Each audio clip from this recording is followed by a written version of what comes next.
आज के समय में एक लड़का और एक लड़की किस तरीके से कितनी जल्दी रिलेशन में आते हैं, आप ये बखूबी जानते हैं।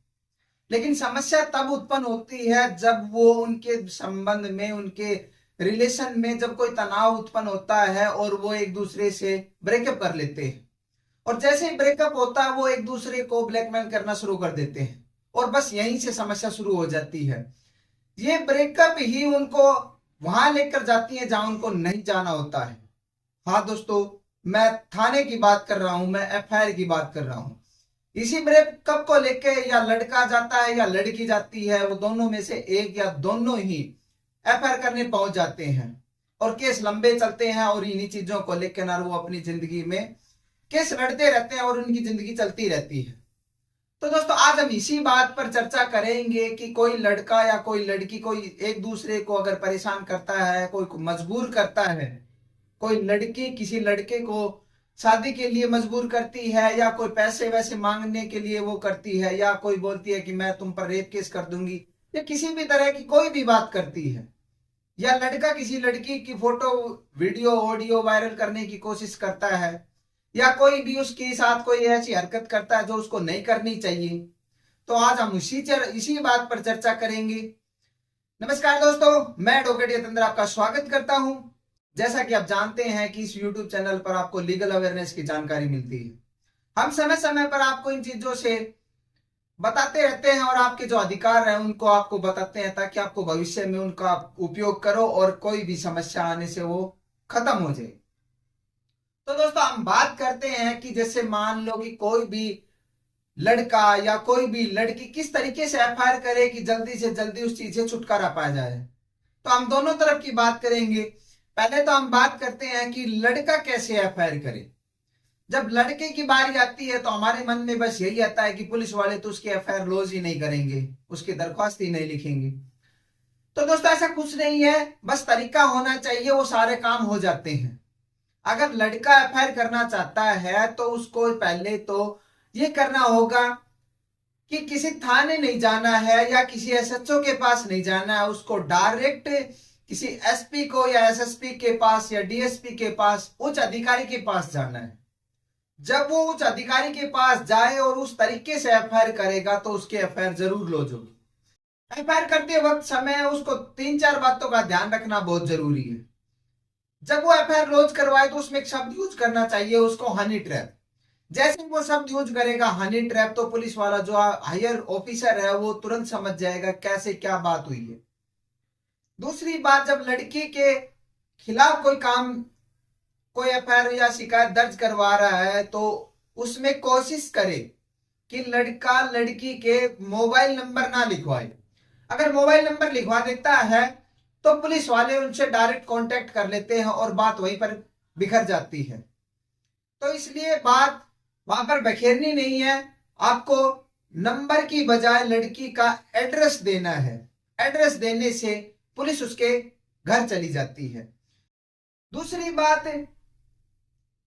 अगर आपने उस लड़के ने लड़की के साथ कोई संबंध बनाया है किसी तरीके का, तो दोस्तों उसको ना आपको उसी चीज के लिए हाँ बोलनी है। अगर आपको लगता है कि उस लड़की के पास तुम्हारे खिलाफ कोई एविडेंस है, कोई ऑडियो है, कोई वीडियो है कि वो प्रूफ कर सकती है कि तुमने उसके साथ जोर जबरदस्ती की है, तो अगर इस तरीके की कोई बात है तो उन्हीं चीजों को आपको एक्सेप्ट करना है। अगर उसके पास ऐसी कोई बात नहीं है, कोई एविडेंस नहीं है, तो आपको उन चीजों को मना कर देना है और आपको वो चीज लिखवानी है कि वो लड़की है वो मेरे से मुझे शादी के लिए मजबूर कर रही है कि मुझसे शादी करो, या पैसे की डिमांड कर रही है, या बोल रही है कि मैं तुम पर रेप केस कर दूंगी, या कोई भी ऐसी अगर चीज हो रही है, कोई भी मजबूरी बन रही है, तो वो मजबूरी जरूर लिखवाएं।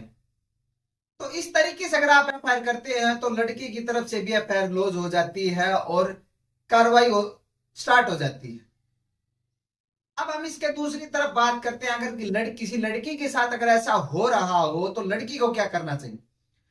लड़की को सबसे पहले तो लड़की को ये करना चाहिए, अगर आपके पास कोई भी इस प्रकार का कोई भी एविडेंस है, अगर कोई लड़का किसी लड़की को कोई भी धमकी दे रहा है या उसका पीछा करता है या उस कोई ऐसी हरकत करता है जो उसको नहीं करनी चाहिए, वो सरेआम करता है, तो उनको चीजों को अगर आपके पास अगर वीडियो में रिकॉर्डिंग है या कोई ऐसा एविडेंस है, कोई व्हाट्सएप की चैट वगैरह है, तो उनको एज एविडेंस सुरक्षित रखना चाहिए। और जब भी आप एफआईआर करो तो उनको सबसे पहले उन्हीं को ही लिखवाना है और वो सारी बातें वो लिखवा देनी चाहिए। और लड़की जब भी एफआईआर करने जाती है तो अपनी 2-4 दोस्तों को जरूर साथ लेकर जाए, क्योंकि आपकी दोस्त वो चीज बता सकती है पुलिस वालों को और उसको विश्वास हो जाए कि हाँ भाई वो लड़का इसी किस्म का लड़का था और इस प्रकार की वो हरकतें करता था और उसका इसका जीना आराम कर रखा था। तो अगर इस प्रकार से अगर वो लड़की एफआईआर लॉन्च करवाती है तो जरूर और जल्दी से जल्दी एफआईआर लॉन्च हो जाती है। तो दोस्तों अब हम बात करते हैं कि इस प्रकार की जब भी कोई एफआईआर होती है उसमें कितने सारे सेक्शंस बनते हैं। इसमें बहुत भारी भरकम सेक्शन बनते हैं, बहुत सारे सेक्शन बनते हैं जो कि पहले आईपीसी में आते थे, जो आजकल 2023 के बाद ये बीएनएस में चेंज हो गए हैं। 384 है, 420 है, 120B है, 406 है, 509 है, 354 के सब क्लोज डी है, आईटी एक्ट है 67 और इनका बीएनएस में अब चेंज हो गया है। तो जो लिस्ट देख रही है बीएनएस में है और एक आईपीसी में, आप इनको चीज को देख सकते हो और इनमें सबकी अलग अलग अब ये सारी चीजें डिवाइड कर दी गई है। तो इस प्रकार से ये चीजें चलती रहती हैं।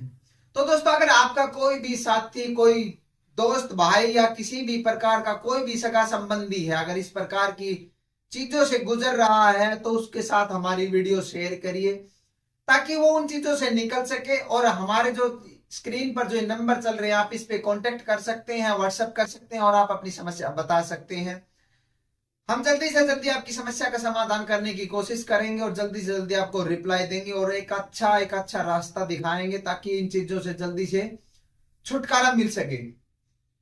तो दोस्तों जो ये मैंने आपको नॉलेज दी है, जो इंफॉर्मेशन दी है, अगर आपको अच्छी लगी हो तो इसको कमेंट करना और अपने दोस्तों के साथ शेयर करना। हम मिलते हैं जल्दी ही एक नेक्स्ट वीडियो में, तब तक के लिए बाय, टेक केयर।